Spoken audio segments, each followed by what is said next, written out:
For BamaCentral.com, I'm Katie Windham here with Joey Blackwell in Coleman Coliseum, where Alabama just upset number 4 Baylor 87-78. It was a full crowd inside Coleman Coliseum, the best crowd I've heard in here in quite a while.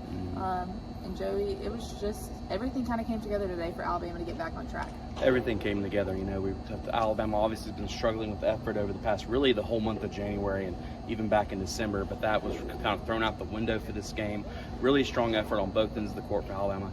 Solid offensive shooting. Alabama shot a total of 59% from the floor, 22 of 26 from the free throw line. Pretty much everything that they've struggled with over the past month and a half kind of melted away. They did turn the ball over 15 times. It's something they need to work on. They did commit a decent amount of fouls, but overall, a just massive improvement for Nate Oates and his team today.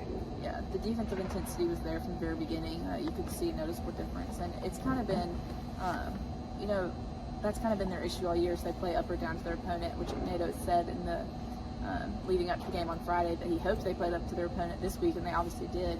And then this next couple game stretch, they're playing good teams in Auburn and Kentucky, but they'll really be able to. It'll be key to see if they can continue that going forward when they're playing teams that aren't as good. But even we say everything's clicking, but still tonight it was one of their better three-point shooting nights. I guess 7 of 21, 33% better than what it has been, but still.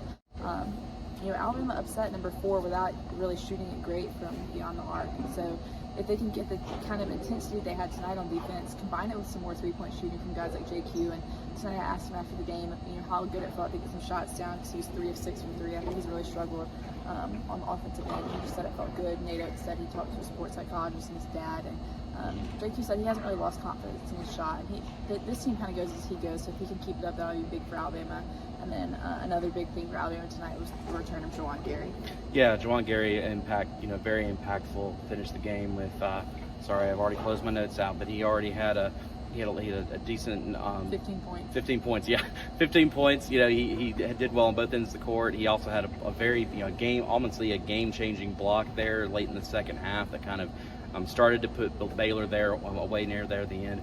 But, more importantly was his intangibles that he showed. He brought a lot of energy and effort on the court, which, like we said at the top of this segment, was really something they've been lacking. And bringing that back, having Rojas back from injury, really, if they can play with the effort they played tonight, Alabama's now beaten 3 of last year's Final Four programs and really has the ability to beat any team in the country, at least in my opinion.